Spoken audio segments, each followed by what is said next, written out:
Hi guys, and in this video we're going to look at the Trust Arys or Arys Soundbar. I had a look online and I couldn't really see much in the way of demos on this, so I decided to take it upon myself to show what I found and for you to listen to the sound yourself, with your ears that is. Okay, back to the unboxing. I'll try not to cut myself. I sped this up so it doesn't bore you to tears. Box is nice, the initial impressions are okay, and I haven't cut myself, so I'm putting the knife away safely, again so I don't cut myself, and neither does anyone else in the family, and that includes the pets and animals we have. Well, let's have a look at this. Well, it's nicely packaged, nice weight, not a lot to this it seems, but that's pretty good because all I want to do is plug it in and go, and listen with my ears. Well, I'm not expecting a lot from this because it's only just over £25, so the impression I'm getting so far is, let's hope this works, and I hope it sounds nice too. But I keep reminding myself that it's still only £25. The packaging is quite basic, as you can see, but I guess it doesn't really need much more than basic packaging. Well, it looks nice, very sleek, and the overall quality seems nice. It's got these rubber feet underneath, so it won't slide around on top of your desk. Well, if these initial impressions are anything to go by, let's hope the sound is as good as it feels or it looks at this stage. It looks about the right sort of size to sit either behind or just underneath your monitor at the front, or indeed wherever you wish to put it. You can see from the size of my hand, it's actually not a huge device this. I will measure it and weigh it properly a little bit later on. Of course, testing the sound as well. Back to the instruction booklet. Well, it's nice and basic. Basically, you've only got one lead with two ends, which is a phono, and a USB, which obviously powers it. And then, of course, it's the on, off, and volume turning dial.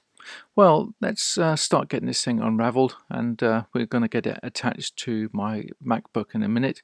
But I think it's important to measure the leads here so you can see what sort of length you've got. The initial impression is it's probably just about long enough, but might not be long enough for other people too. But no doubt you can get additional adapters to be able to fit it. Well, let's look at the size of this here. Well, if I just try and undo my little cable here, my little measuring tape, and we're looking around about 17 inches thereabouts. Not too shabby, so it's not too big, and it should fit almost anywhere. Well, about 16.5, say 17, which equates to about 42.5 centimeters, 43 centimeters.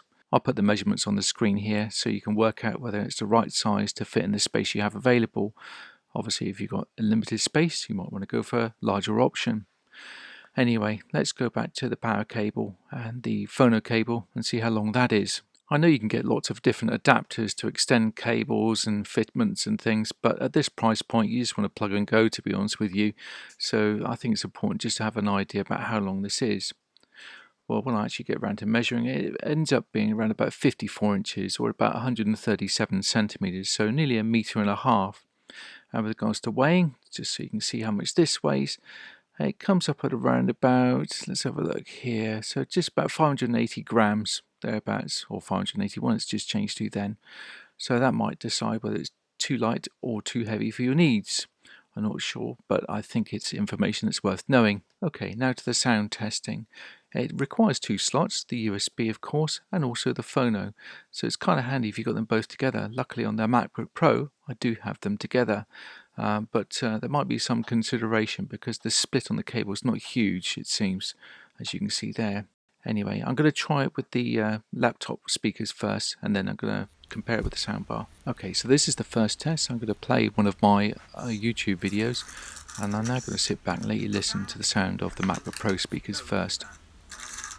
But I'm sick of these things.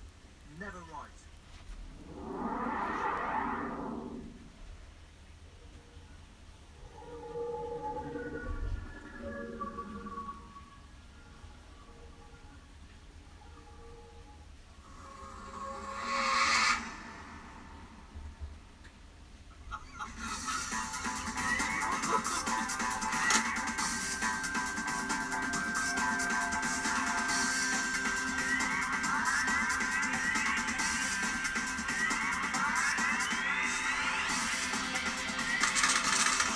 Now to switch on the soundbar, and then we're going to do a direct comparison. I'm just going to crank it up a little bit just so you can hear it a bit more clearly.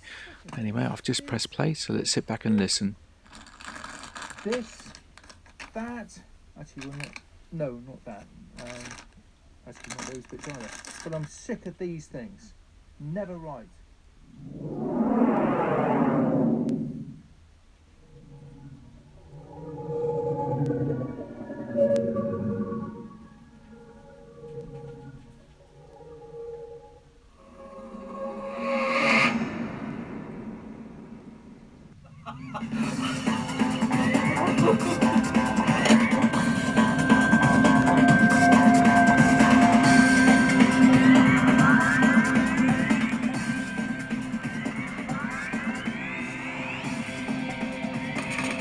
So is the sound any good? Well, to be honest with you, it's certainly a lot louder and sound effects sound fine, but when it comes to speech, it sounds quite hollow.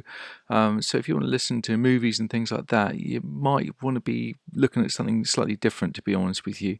But it's okay. At £25.99, is it worth the money? Yes, it is if you want something that's louder than what you've got.